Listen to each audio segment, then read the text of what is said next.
Hey guys, I hope you're all doing well. It's been a while. I've been very busy. As you can tell, the van is not done yet, but I'm still living in it full time. I'm fighting forest fires again this summer, so I came over to Utah.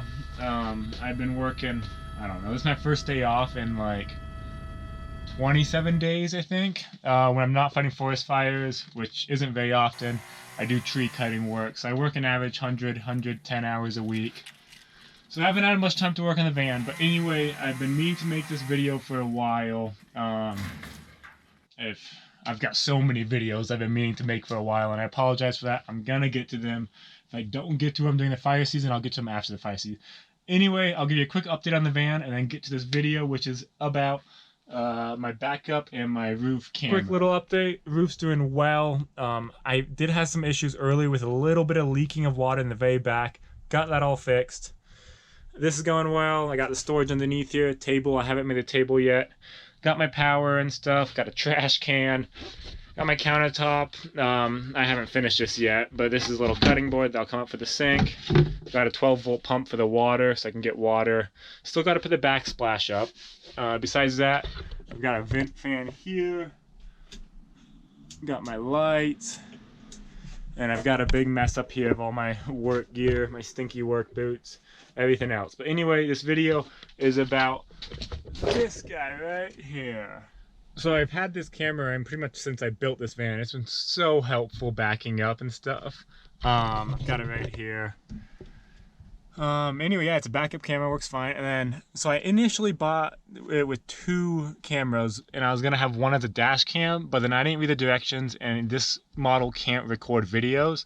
So instead, I put it up on the roof so I can see my clearance, and I'll show you how that works in a second. So this van is 9.5 feet tall, I think 10 feet with my roof vent on. And if you've ever driven tall vehicles, you'll know it's really hard to gauge how tall things are on the road. So I put this camera on my roof so I can double check to make sure I won't hit anything, especially on like dirt roads with branches hanging over. Like, let's see if I'll hit right here. We've got these tree branches. So I just come over to the camera and I'm driving up, and I'm gonna barely touch it, just not touch, so I can just keep going. So it's been very helpful in like low power lines, underpasses. That way I don't have to like get out of the car and double check. I can just switch on the camera, make sure I'm gonna be okay with the clearance. I really liked it. I don't know if people really do that much, but I think it's super helpful to have with tall vehicles, having a clearance camera. So it is completely dark in here, but look at how good this camera is in the dark. I can switch to the backup one. And perfect, you can see it no problem. I don't know how it does that. I thought it had lights on it or something, but there's no lights whatsoever. It's right here. You can see the little red ones maybe. Yeah. Crazy stuff. Oh, who's that guy? Oh, but I need to drive to Utah for work in a couple days, and in order to improve the safety a bit, I got a rear view facing camera. I've always wanted one of these, but couldn't really afford one. But this one's it's on a brand called Haloview. And they also sent me a front-facing camera so I can get those awesome videos of people crashing their cars in front of me. Hopefully it's not me crashing my car, but if I do, I'll have it on video for all of you guys to watch. But anyway, it seems super simple, so I'm going to get this installed this morning so I can keep working on the van. Let's get this show on the road. So, got all the directions, who needs those? This looks like it's going to be the little TV monitor, so I'll mount it up here. Got my camera in here. These cameras seem super sturdy. They're like super heavy metal. So I'll be bolting one onto the back of the van and one I'll have to the front of the van. Wires, mounts. Oh, that's sweet. It's a magnet mount. Oh, that is strong. I can't get it off. Oh man, this is really strong. Okay, so they have wireless versions. I got the wired version. This would be awesome for if you're like pulling a trailer. You could just throw a wireless camera on the back when you're towing it and then take it off when you're done. But this is still cool. I want to use it. That is strong magnets.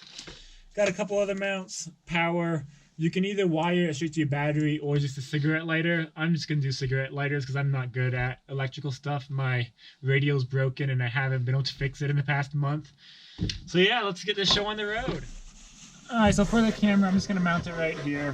I've never cleaned this, so hopefully it's clean enough.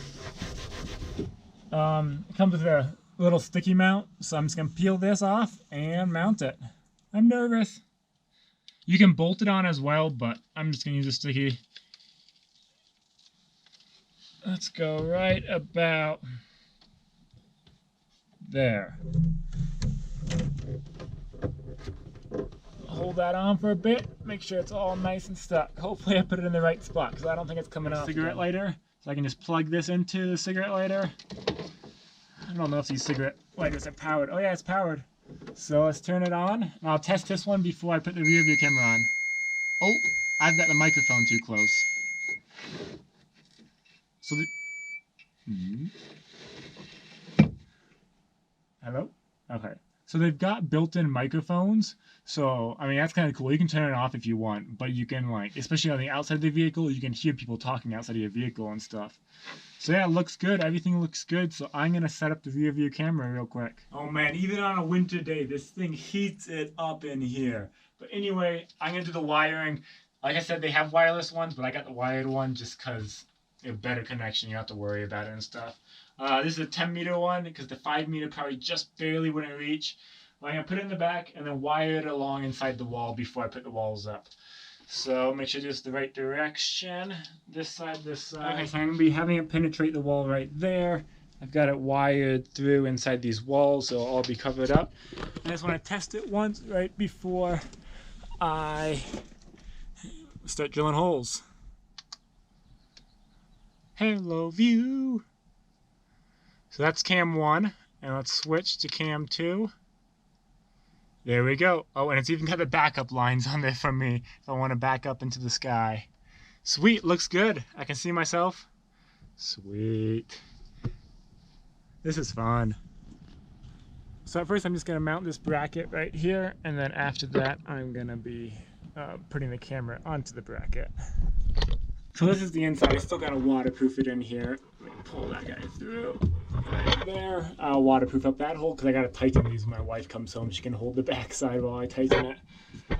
It'll come right through here, drop down into here, and I've got to run all the way to the front. And let's test out the angle. The moment of truth. On. Haloview. That's the back. Let's see. It might be a little bit too steep of an angle, but I'm also on a hill, so I might go adjust it a bit. Okay, so when I got my back-facing camera, I also got a front-facing one because I thought I could record while I was driving. Realized I couldn't, but I didn't want to waste the camera, so I just mounted it up on the roof so I can check my clearances while I'm going under low branches and stuff like that. But I didn't have another cable, and I didn't want to buy another cable, so I ended up just splicing all the wires together. There's like 5 tiny little wires, and it was a big pain in the butt. But now, up here, I can turn this puppy on.